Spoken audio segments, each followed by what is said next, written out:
अस्सलाम वालेकुम फ्रेंड्स, कैसे हैं आप सब? I am sure all are fine. This is Mubashar Iqbal Chauhan, advocate high court and legal lecturer. Communication skills के अंदर आज हम बहुत ही इम्पॉर्टेंट टॉपिक को डिस्कस करने वाले हैं। ये एक ऐसी स्किल है कि अगर आप जॉब करते हैं, अगर आप इंटरव्यू दे रहे हैं, अगर आप किसी से मिल रहे हैं, अगर आप किसी से बातचीत कर रहे हैं, आप अपनी मर्ज़ी के मुताबिक सामने वाले से नताइज हासिल कर सकते हैं। जो आप चाहते हो वो आप सामने वाले से ले सकते हो। दुनिया में बड़े बड़े डिस्प्यूट्स के अंदर जब निगोशिएशन करना होती है तो वहाँ पर कम्युनिकेटर्स को बुलवाया जाता है, और दुनिया के अंदर जो सबसे बेहतरीन कम्युनिकेटर्स होते हैं वो लॉयर्स, एडवोकेट या पब्लिक अफेयर्स के साथ जो डील करते हैं लोग, उनको समझा जाता है। लेकिन अनफॉर्चुनेटली पाकिस्तान और इंडिया के अंदर लॉयर्स बेहतरीन कम्युनिकेटर का स्टेटस हासिल नहीं कर सके। उसके पीछे बहुत सारी रीजंस हो सकती हैं, खैर वो एक अलग बहस है। आज हम कम्युनिकेशन स्किल्स के जिस टॉपिक को समझेंगे, जानेंगे, पढ़ेंगे, वो बहुत ही इम्पोर्टेंट है। फर्स्ट ऑफ ऑल तो कम्युनिकेशन स्किल से हमारे माइंड में ये चीज़ आती है कि हमने बात कैसे करनी है, बोलना कैसे है, हमारी बॉडी लैंग्वेज कैसी हो, सीना ऐसे निकला हो या नॉर्मल हो, खड़े हम कैसे हों, एक टांग पे खड़े हों या दोनों टांगों पे बराबर। तो ये तमाम चीज़ें कम्युनिकेशन का हिस्सा है और इन तमाम चीज़ों को हम आगे पढ़ने वाले हैं। लेकिन जो आज सबसे इम्पोर्टेंट टॉपिक है वो बोलना नहीं, बोलने से पहले भी एक फेज़ होता है आपका।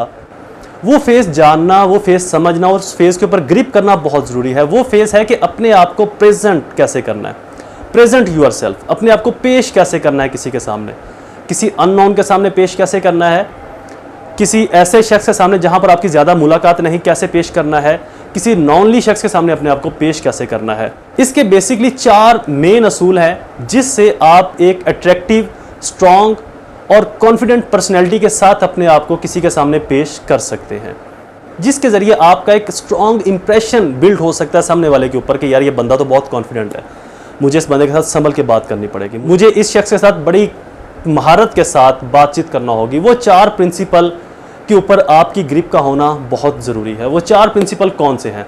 सबसे पहला प्रिंसिपल, काउंटर द पर्सन, शख्स का सामना करना। फॉर एग्जाम्पल, जैसे कि मैं अभी अपने ऑफिस में बैठा हूँ, अक्सर मैं देखता हूँ कि मेरे ऑफिस में जब कोई इंटर होता है तो इस तरह से इंटर होता है, दरवाजे को ऐसे खोलेगा, आधा हिस्सा ऑफिस में है, आधा हिस्सा ऑफिस के बाहर। That is a bad impression. आप किसी दफ्तर में या किसी इंटरव्यू के लिए जा रहे हैं, किसी जगह पर जा रहे हैं और जहाँ पर आपने एंट्री दरवाजे के जरिए करनी है, तो दरवाज़ा अंदर खुले या बाहर, उसको इस पोजीशन में खोलें कि आपकी बॉडी ना तो आगे की तरफ झुके और ना ही पीछे की तरफ हो, जितने को वैसे आप गुजर सकते हैं। सेकेंडली, जब भी आप उसके सामने जाएं, आपकी जो फेस इंप्रेशन है वो इतने ज़्यादा ना तो आप हा करके मुस्कुरा रहे हो कि जिससे अगले बंदे को लगे यार बंदा तो पागल है जो मेरे सामने आ गया, और ना ही आपके इतने ज़्यादा रिस्ट्रिक्टेड इंप्रेशन हो कि जिससे सामने वाले को लगे कि मैंने इसके साथ रिजर्व होकर रहना है।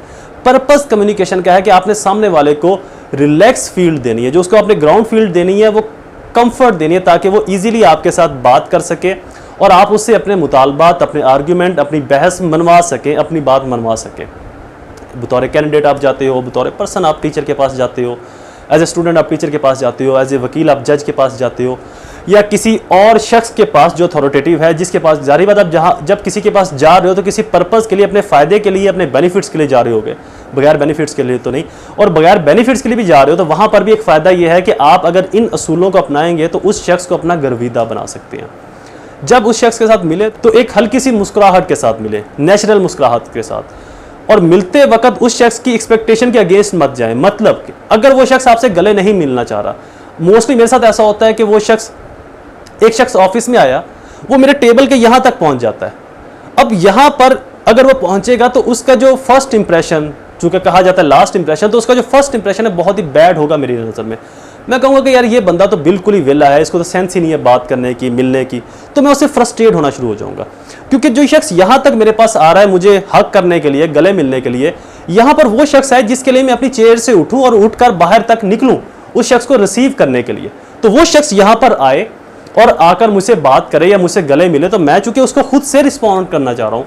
अदरवाइज आप जिसके पास भी जाएँ, एक टेबल के अपोजिट साइड तक 2 या 3 फीट के फासले पर रुक जाएँ और फील करें कि वो शख्स आपको क्या रिस्पॉन्ड कर रहा है, आपकी तरफ बढ़ रहा है, आगे आ रहा है आपको मिलने के लिए, अपनी ही जगह पर खड़ा है।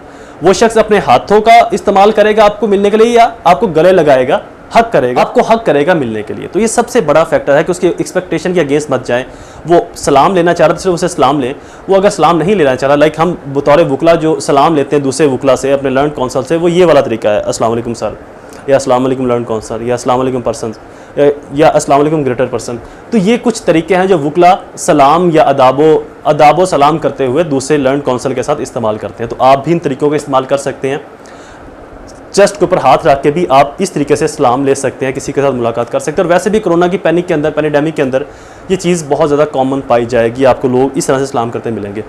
सलाम जब ले, एक हाथ से ले, ना बहुत ज़्यादा सख्ती से उसका हाथ को थामे और ना ही बहुत नरमी से कि यार ये सुस्त है, और ना ही इतनी सख्ती से कि यार ये बंदा तो बहुत ही अनफ्लेक्सिबल है। गर्म जोशी के साथ, एक म्याना रवि के साथ उसके हाथ को हल्का सा दबाएं, जिससे उसके कंफर्ट एरिया के अंदर आप इजीली पहुंच सकते हैं। जो सबसे मेन पॉइंट है इस पूरे लेक्चर का निचोड़, अपना इंट्रोडक्शन कैसे करवाना है आपने क्लास के अंदर, किसी कोलीग के सामने, इंटरव्यू टीम के सामने, अपने से सीनियर किसी शख्स के सामने, वकील जज के सामने, अपने आप को इंट्रोडक्शन कैसे पेश करना है, उसको मैं सबसे आखिर में बताऊंगा, how to introduce yourself. Second principle, हाल चाल पूछना। अक्सर आपने देखा होगा कि जी कोई आपको मिलता है या किसी भी शख्स को कोई दूसरा शख्स मिलता है कि जी आप ठीक है, आपके वालिद साहब ठीक है, वालदा ठीक है, आपके मामा चाचा ठीक है। इतनी डेप्थ पे मत जाए। जिसको आप मिल रहे हैं उसके साथ आपका ताल्लुक कितना मजबूत और कितना पुराना है। अगर 2-4 मीटिंग हुई और आप उसके घर वालों का हाल चाल पूछे तो वो सामने वाला शख्स आपसे फ्रस्ट्रेट हो जाएगा कि यार किस पागल बंदे के साथ मेरा पाला पड़ गया। उसका हाल पूछे, आपका उसके साथ रिलेशन कौन सा था, यूनिवर्सिटी का रिलेशन था, क्लास का रिलेशन था, किसी business employ as a employ colleague relation था, बतौर लॉयर कोलीग रिलेशन था। तो फील्ड के मुतालिक उससे पूछे कि सब कुछ ठीक जा रहा है, प्रैक्टिस ठीक चल रही है, आपकी यूनिवर्सिटी में सब कुछ ठीक था, असाइनमेंट वगैरह वगैरह। तो उस चीज़ से, उस फील्ड से कंसर्न उसका हाल चाल पूछे, मजीद डेप्थ में मत जाए। थर्ड पॉइंट, जब अगर आप उसके सामने खड़े हैं तो आपने एक टांग पे ऐसे खड़े हो गए, हाथ ऐसे डाल लिए, हाथ पीछे बांध लिए, हाथ आगे बांध लिए। हाथ पीछे बांधना कमजोरी की निशानी है, हाथ आगे बांधना अदब की निशानी है कि आप उसको बहुत ज़्यादा अदब दे रहे हो। हाथ पॉकेट में डालना एक किस्म का एहसास कमतरी है कि आप अपने आप को छुपा रहे हो। तो जब आप खड़े हो तो दोनों टांगे आपकी बॉडी के बिल्कुल बैलेंस में सीधी नीचे हो और आपके हाथ यहाँ पर हो, ना ही बहुत ज़्यादा अकड़े हुए और ना ही बहुत जिस्म के साथ लगे हो, मतलब एक बैलेंस के साथ आपके हाथ ऊपर रिलैक्स छोड़े हो। क्योंकि जब आप उससे बात करेंगे तो हाथों का इस्तेमाल कर रहे हैं, किसी तरफ इशारा कर रहे हैं, तो हाथों का इस्तेमाल एक स्ट्रॉन्ग इंप्रेशन डालेगा आपकी पर्सनैलिटी का उस शख्स के ऊपर। और अगर आप बैठे हैं तो टांग के ऊपर टांग को मत रखें, चेयर्स को, अपनी कमर को चेयर की बैक साइड के ऊपर बिल्कुल लगाएं और बिल्कुल रिलैक्स होकर साइडों पर चेयर के या अपने हाथों को अपनी गोद में रख के बैठें। टांग के ऊपर टांग मत रखें, ये भी बेअदबी की निशानी समझा जाता है कम्युनिकेशन स्किल्स के अंदर। अब आते हैं इंट्रोडक्शन के ऊपर कि हाउ टू इंट्रोड्यूस योरसेल्फ। आपने अपना इंट्रोडक्शन कैसे करवाना है। मोस्टली ये देखा जाता है कि जब आप अपना तारुफ करवाते हैं तो आप कुछ चीज़ों को इग्नोर कर देते हैं। जैसे कि अक्सर मुझे दोस्त मिलते हैं, मुझे कहते हैं जनाब चौहान साहब आप तो हमें जानते हैं, फलां जगह पर मुलाकात हुई थी, that is a bad impression. या किसी शख्स के साथ मेरी मुलाकात, इससे पहले एक आधी बार मुलाकात हुई, मुझे याद नहीं रहा, रश में वो मुझे आकर मिला कि यार हमारी फलां जगह पर मुलाकात हुई थी, अच्छी गैदरिंग गुजरी है।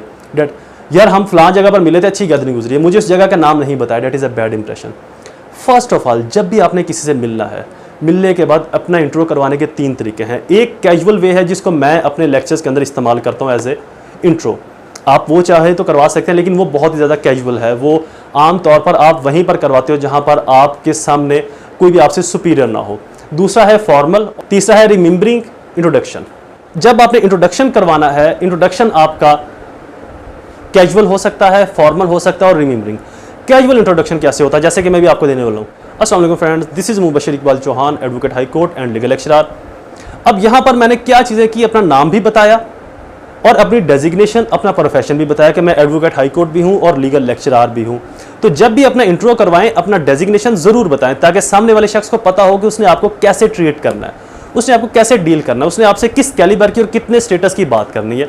तो जब भी अपना नाम बताएं। और दूसरा फॉर्मल जो इंट्रो है वो है अस्सलाम वालेकुम फ्रेंड्स, माय नेम इज़। अब अगर आप लोगों से मुखातिब हैं तो अस्सलाम वालेकुम फ्रेंड्स, अगर आप इन पर्सन मुखातिब हैं तो अस्सलाम वालेकुम, क्या हाल है, my name is Mubashar Iqbal Chauhan. अस्सलाम वालेकुम, क्या हाल है, my name is Mubashar Iqbal Chauhan, I am advocate high court and legal lecturer. तो ये एक फॉर्मल एंड यूनिक इंट्रोडक्शन है। रिमेंबरिंग इंट्रोडक्शन क्या होता है, अगर आपकी किसी के साथ 1 या 2 बार पहले मुलाकात हुई और आपको लगता है कि वो शख्स आपको नहीं पहचान पाएगा, या फिर ये मैं आपको एक एक्सपीरियंस दे रहा हूँ, अपने तजर्बे से कह रहा हूँ कि जब भी ऐसे शख्स के साथ मिले जिसके साथ आपकी इससे पहले 1 या 2 मुलाकातें हुई हैं, तो वहाँ पर जाते फ़ौरन ही अपना नाम ज़रूर बताएं। अस्सलाम वालेकुम सर, क्या हाल है, मैं मुबशर इकबाल सर। अस्सलाम वालेकुम सर क्या हाल है, मैं आतिफ हुसैन सर। अस्सलाम वालेकुम सर क्या हाल है, मैं जावेद सर। फ़लाँ जगह पर कायद-ए-आज़म लॉन्च में, जिन्ना लॉन्च में, फ़लाँ लाइब्रेरी में आपके साथ मुलाकात हुई थी, अच्छी मुलाकात रही थी सर आपसे।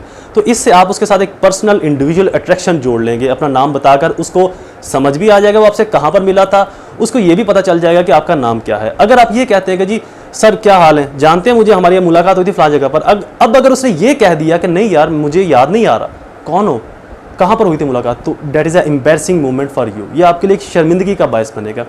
लिहाजा जब भी अपना किसी को इंट्रोडक्शन करवाना हो या किसी के साथ दूसरी या तीसरी मुलाकात में मिले हैं, ये आपको लगता है कि ये शख्स मेरा टीचर है, चूँकि सोशल गैदरिंग इसकी ज़्यादा है, आम लोगों से इसका मिलना जुलना ज़्यादा है, मेरा नाम शायद ये भूल सकता है, प्रोबेबल है ये भूल जाए, तो अपना नाम उससे पूछे बगैर, उसको तारुफ करवाए बगैर बता दे पहले, ताकि आपको इस शर्मिंदगी का सामना ना करना पड़े।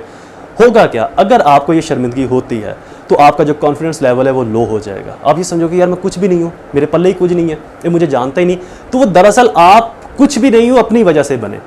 उसने तो अपना नेचुरल वे बताया कि यार मुझे नहीं याद आ रहा कहाँ पर मुलाकात होती, क्योंकि वो हज़ारों लोगों से मिलता है, हज़ारों उसके स्टूडेंट्स हैं, जानने वाले हैं, आस पास में उसके जानने वाले लोग हैं, तो उसको याद नहीं रहा होगा। तो इसकी वजह से आपने अपने आप को एम्बैरस खुद करवाया। तो जब भी किसी के साथ मिले अपना तारुफ पहले खुद करवा दें। अगर आप कहीं पर अपना इंट्रोडक्शन दे रहे हैं तो अपने तारुफ के साथ साथ अपना डेजिग्नेशन ज़रूर बताएं कि ये मेरा डेजिग्नेशन है, ये मेरी जॉब है, ये मेरा प्रोफेशन है, मैं पढ़ाता हूँ, पढ़ाती हूँ, पुलिस में हूँ या जो भी मैं काम करता हूँ। तो अपनी डेजिग्नेशन ज़रूर बताएं ताकि सामने वाले को पता हो कि उसने आपसे कितनी और कैसी और किस तरह की बातें करनी हैं। ये तो था how to present yourself, अपने आप को पेश कैसे करना है लोगों के सामने, कौन से रूल्स अडॉप्ट कर सकते हैं। कम्युनिकेशन के अगले लेक्चर्स के अंदर हम हाउ टू टॉक, लोगों से बात कैसे करनी है, अपनी बातें मनवानी कैसे हैं, किस तरह की दिल फरेब गुफ्तगू आप कर सकते हो, उनको भी बहुत जल्द लेकर आएंगे। आई होप ये लेक्चर आपके लिए फ़ायदेमंद साबित हुआ होगा। वीडियोस को लाइक ज़रूर कर दें, शेयर ज़रूर कीजिएगा वीडियो को, और सब्सक्राइब कर दें अगर आप न्यू है चैनल पर। जल्द हाजिर होंगे ऐसे ही किसी और इन्फॉर्मेटिव लेक्चर के साथ। तब तक मुझे अपनी दुआ में ज़रूर याद रखें। अल्लाह ताला आप सबका हामी नासिर हो। वस्सलाम।